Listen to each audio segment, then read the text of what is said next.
Now, also in regards to your music career, you mentioned previously you're all about transparency, and that is found on your social media as well. One of them primarily happens to be your YouTube channel.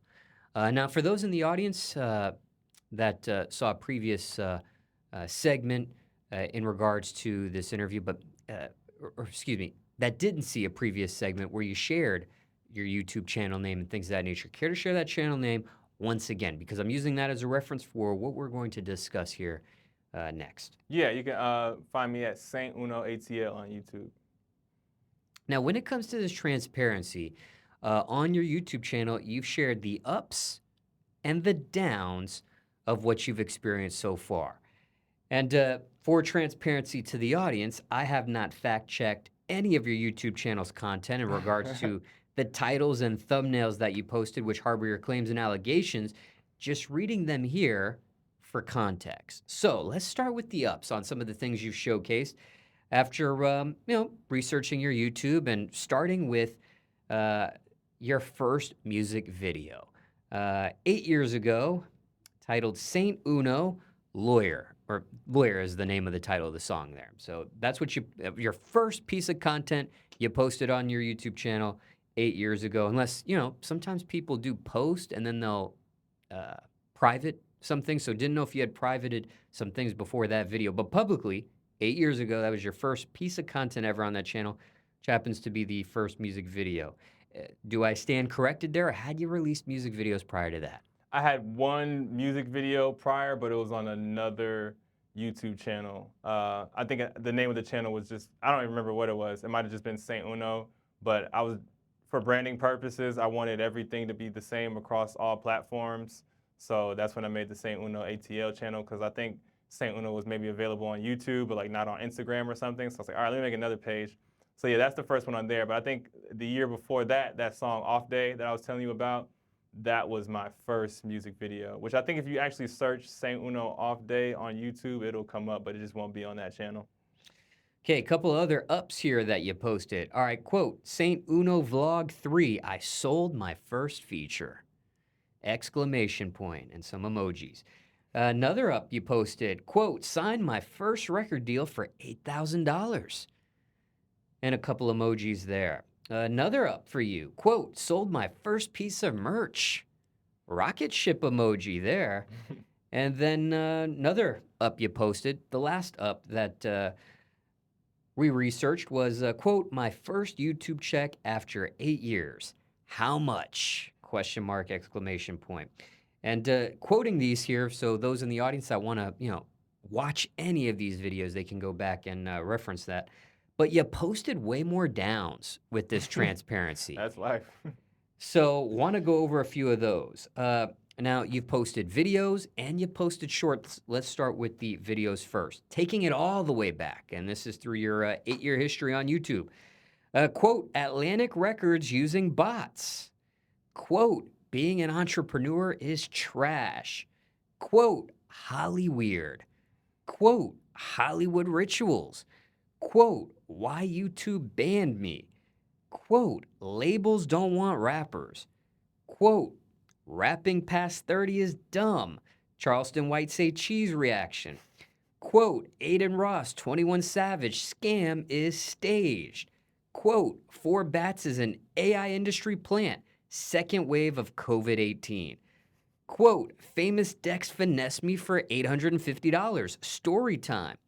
Quote, I spent $5K on YouTube ads. Here's what happened. And in that thumbnail, you show you yourself holding a thumbs down with this caption, quote, YouTube ads are fake, negative $5,000.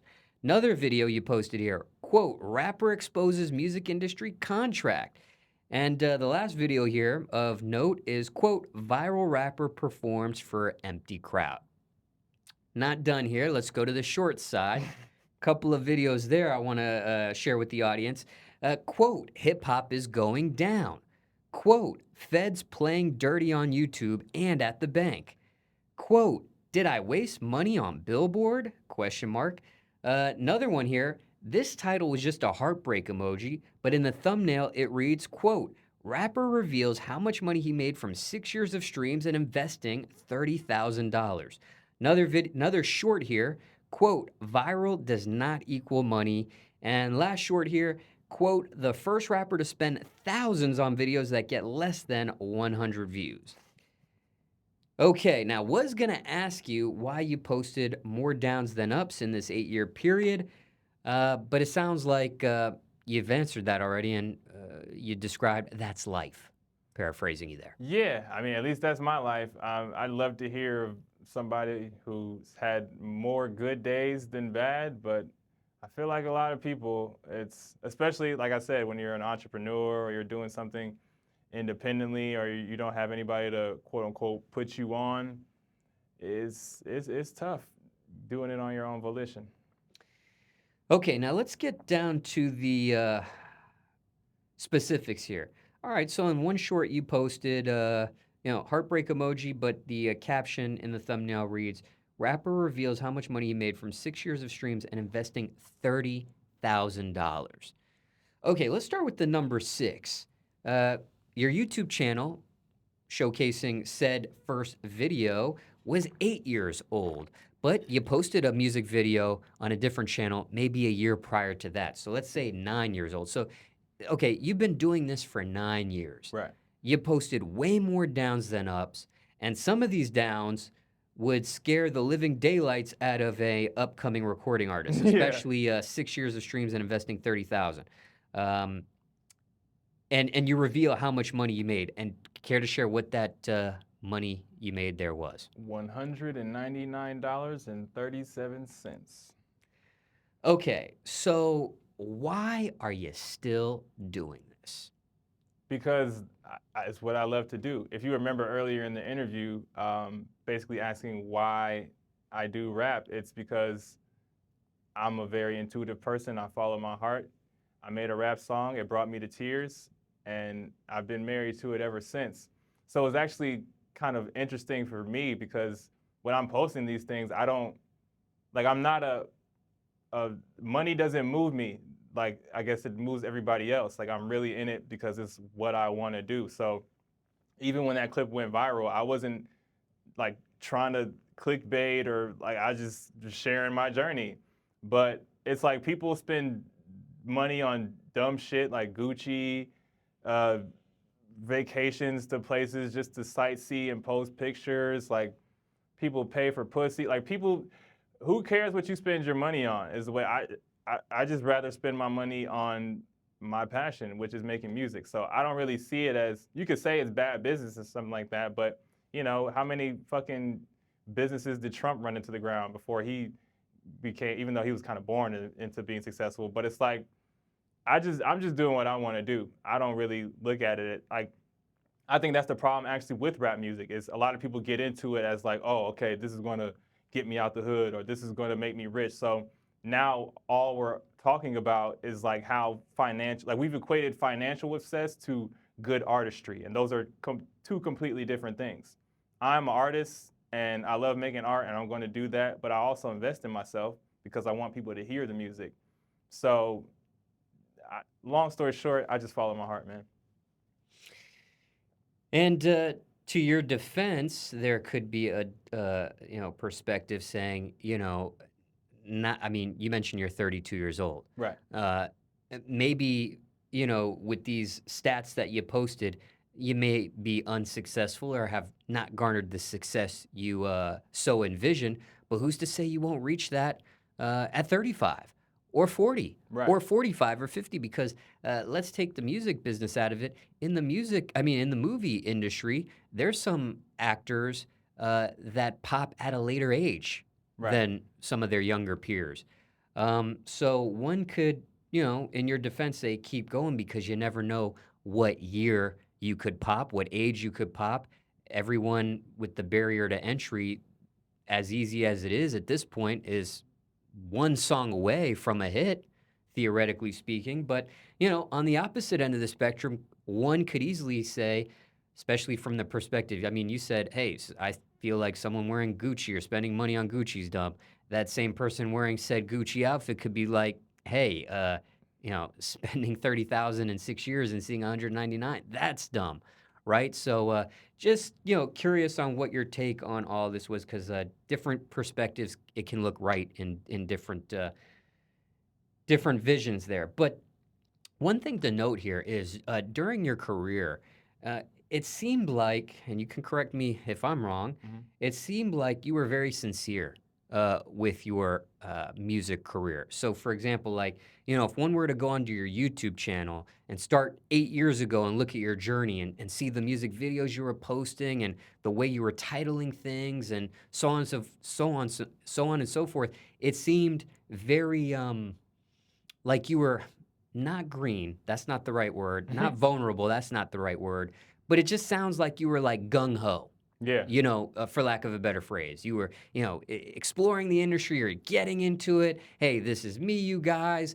And then as the years progressed, it started to take a very sarcastic tone with the titles, the videos you've been posting, so on and so forth, to the point that if one were to get into your career now versus 8 years ago and didn't see the context, they would think you could be possibly cosplaying a rapper right now. What's your take on that? Very keen observation. You're 100% right. What I would say is, through that 8 years of me being in the music, that's 8 years of me putting out content. And in 8 years of putting out content, that's 8 years of me essentially doing research on stuff that performs well and stuff that doesn't perform well. And in that research, I started to learn that nothing rarely goes viral if it's positive. We can look at Young Thug right now. He's the most viral thing in the world. Why? Snitching, pillow talking, like usually stuff that gets a lot of attention is bad. You can even look at the news. Bad news is on the news every night. They're not reporting good news. So from an artist perspective, when you're starting out, it's like, oh yeah, I want people to see my best side. I want to put my best foot forward and stuff like that. But I put out so many videos of trying to be the coolest artist or trying to be the most together person, and nobody gave a fuck. Then one day it kind of clicked. It's like, I'm gonna let the side of my head grow out, put on some glasses, dress like a quote unquote square, and then post a song with completely raw and unmixed vocals. And that went viral on TikTok. Viral for me, it was like 160,000 views. Before that, I never got anything close. And then when I did that, it clicked. It's like, oh, okay, I just have to, and it's a slippery slope because I am, to an extent, making fun of myself and being a parody, but at the same time, too, I take my art extremely seriously. So it's just figuring out how to navigate the game, how to get into the algorithm, because whether you want to admit it or not, every rapper is a content creator. So from a rapper standpoint, I might want to be cool. I might want to, be taken seriously and stuff like that. But in terms of getting my art in front of people's faces, I got to make viral content. And 9 times out of 10, that looks like making an ass of myself, to be quite frank. So once I kind of separated the feelings from the business side and I became my own executive, it's like, okay, yeah, I know you care about your art, you want to be taken serious, yada, yada, yada, but this is the shit that gets clicks. So now I'm in a space of really just navigating both of those worlds. And what's your definition of viral? Well, like I said, it varies. I actually looked up the literal definition of viral. I think they consider it anywhere between 1 million plus views, 1 million to 5 million. But you got to think about me as a bedroom rapper putting out songs that will get 20 views for 8 years. For me to get 160,000 views, fuck that, I'm viral. So, in the grand scheme of things, that's not shit. But for me, by my standards, I would say anything over 100,000 views is viral. Any comments, engagement too. Anything with like 500 comments that's viral by my book. But the more I progress in my career and the bigger my numbers grow, then that will change. Now, you mentioned based on your own research and experience, negativity wins over positivity. But what about virality at this point? What do you make of that? Because, case in point, uh, when you were putting out music initially 8 years ago on on this YouTube channel, we'll use that as a current example for schematics here. It was genuine music. Your titles were very genuine. They were open. Again, I don't know what the right word would be there, but you were very vulnerable and putting yourself out there and things of that nature, and innocent, whatever that's where we're going with that. But now, it's a, more sarcastic feel. It's a parody feel. You're not cosplaying, but it could be looked like at that from someone new, just coming into your uh, your journey here. Right. So it sounds like you honed in on the negative outweighing the positive, and maybe the viral was where you wanted to go or needed to go to maybe get the ball rolling on the money side and things of that nature. And now that you have got a taste of virality, what do you make of that? Because you posted a video or short, I should say, to be specific. Quote: "Viral does not equal money." Right. And even in that video, I'm kind of making fun of myself and how I'm not selling any merch and not making any money. So yeah, like again, to bring up Young Thug, because I just watched his interview last night. I thought it was a great interview, but he started off the interview by saying, the game that I'm in, music, hip hop, all attention is good attention. And I, again, based on the 8 years of putting out content, came to a similar realization, because even when I did go viral and 90% of the people were making fun of me and saying I should quit and saying, I also got more inboxes, more follows than ever saying, hey, I see what you're doing. Keep on doing it. Don't give up. So it's like 10% of a million is way better than 100% of 10, Like those 10 people when I was not cosplaying, or if you will, they might have respected the art and it was all good, but I was only reaching 10 people. I'd rather cast a much wider net.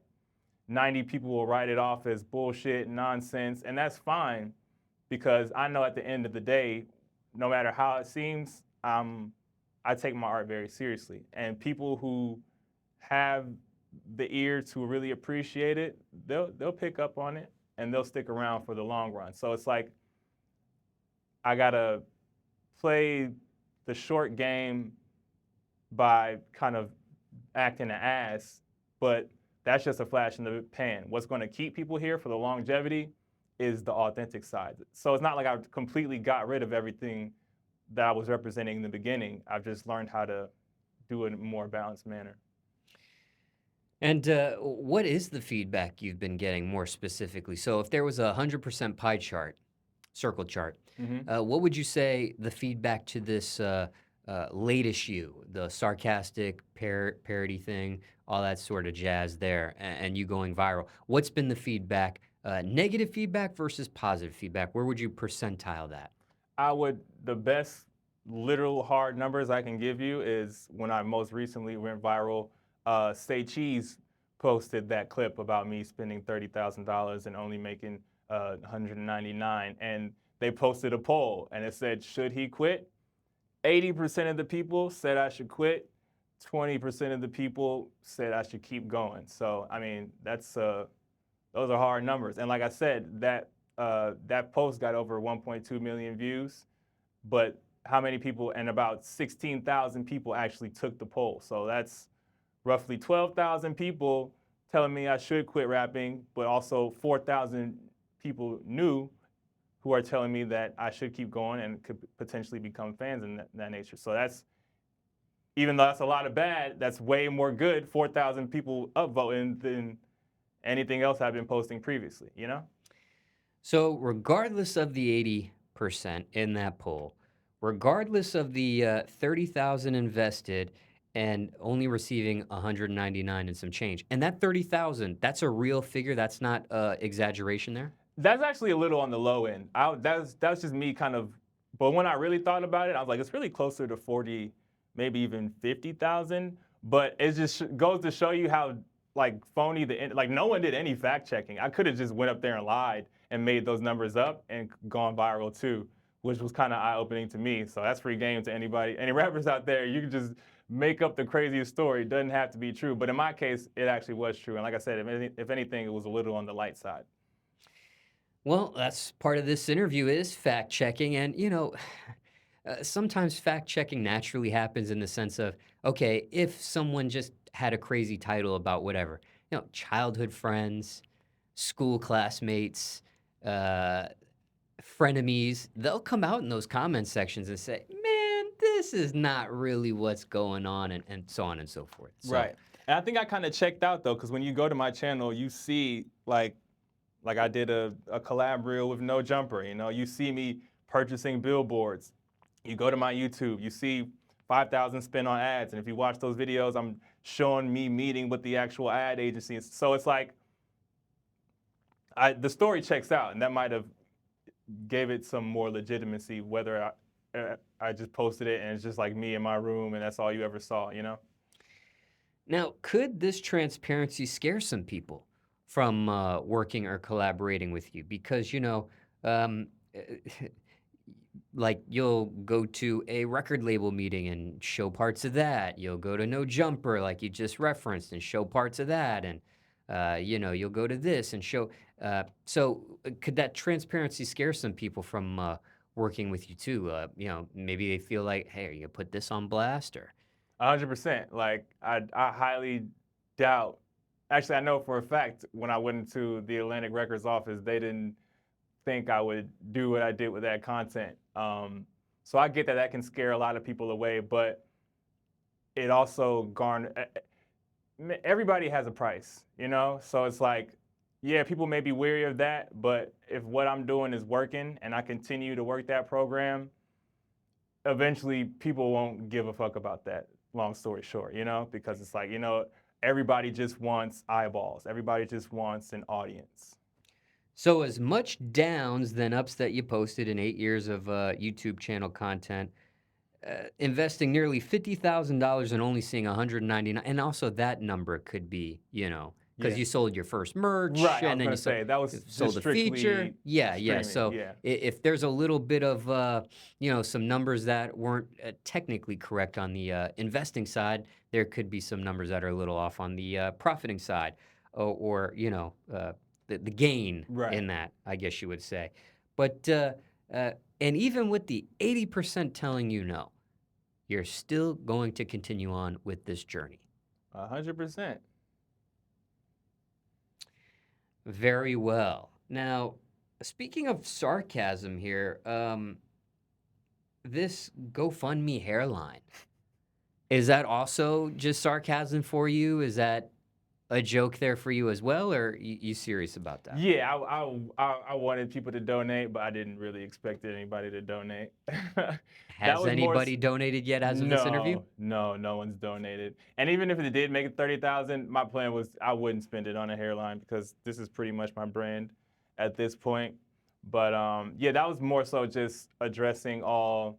I like to transmute things. I like to take a negative and make it to a positive. So one of the biggest criticisms that I got when I did go viral was, yo, man, that hairline, like, why would I listen to anybody with a hairline like that? So I just took that as an opportunity to make some content out of that. And again, like I said, 80% of the people thought that was stupid, but I got some inboxes again. Yo, I think that's so funny that you did that. I think you handled that the perfect way. So I'm attracting my tribe. And, you might not have posted every up.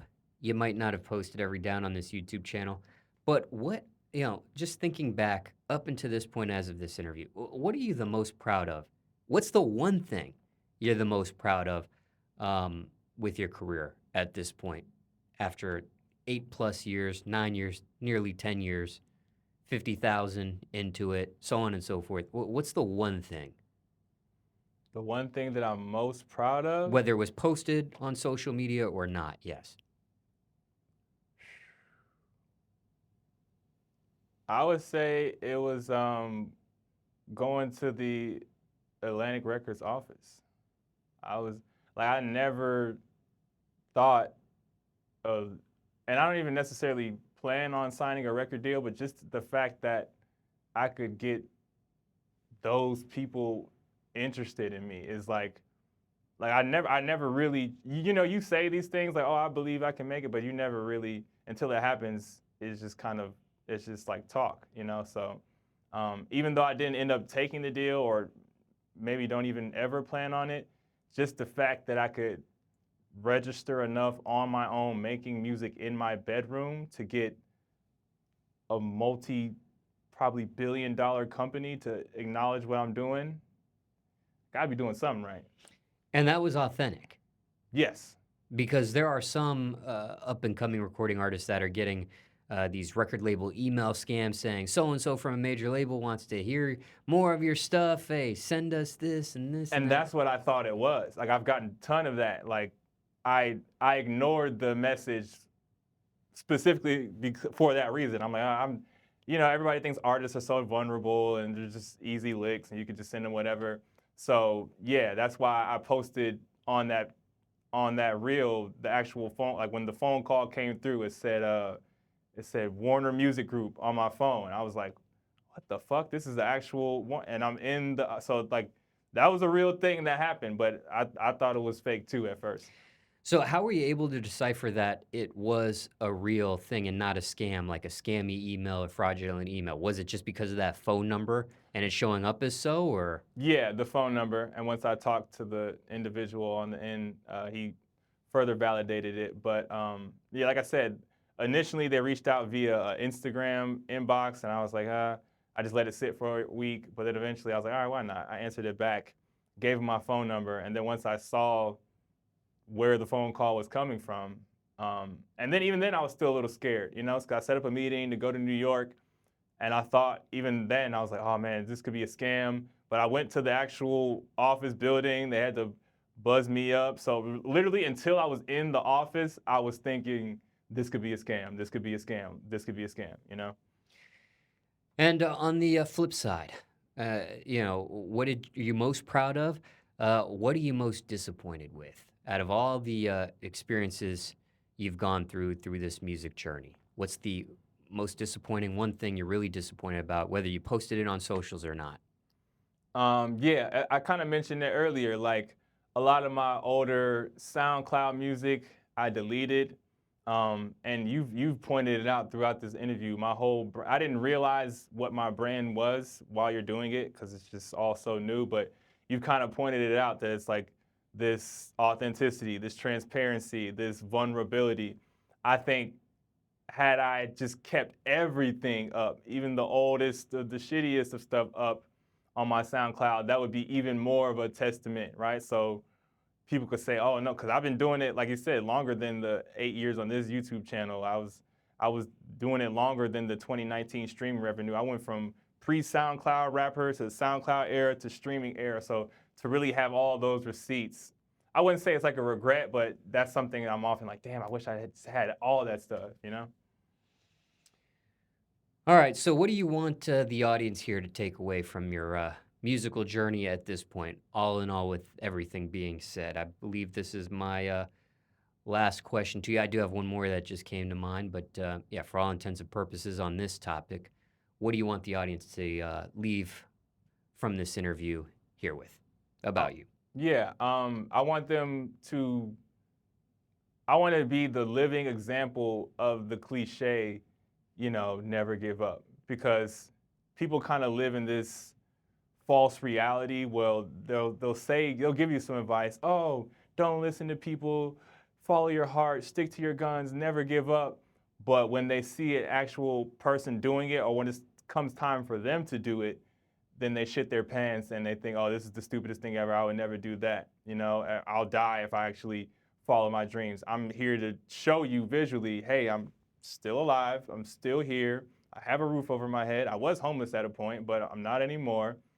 and I'm growing daily. And it's because I simply just did not give up and listen to that very loud, voluminous 80% of naysayers and just honed in with the people that truly supported me and then ultimately just listen to my own heart. And the homelessness, how long did that last for? About a year. I would say about a year. It's kind of hard because homelessness. There's like you're staying in and out of places, so it's like they have a term for it. It's like I forgot the term, but it's like housing challenged or some shit like that. But roughly a year.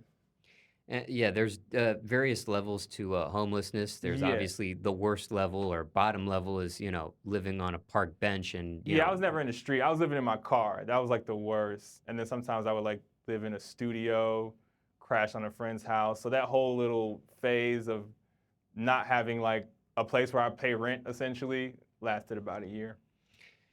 And the additional question that came to mind here was this: the patches of hair on your cheeks.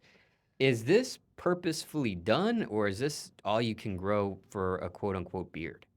Uh, it's all I can grow for a beard. I could cut them off, but I saw a meme one time that stuck with me. It was like every artist needs to have the Halloween effect, which is basically kids need to be able to dress up as you as Halloween and be recognizable. So that's when this whole image came about with the letting the hair grow, throwing up. Like I don't actually need glasses; they're just a part of this whole image that I'm portraying. And then, it's just about standing out as much as possible. And I can't grow a beard. I always wanted to grow a beard, but I could grow these little patches. And I was like, you don't really see too many people with little patches on their face, so I'll add that into the Halloween effect as well.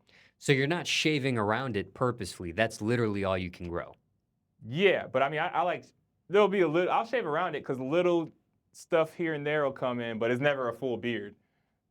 So yeah, it's like I'm just kind of fine tuning these little patches. Is there a name for them aside from patches that you call them, or? No, we should probably get a name. They're Saint patches. That's what they're called. So these glasses, they're non-prescription. They have no prescription. They're just glass.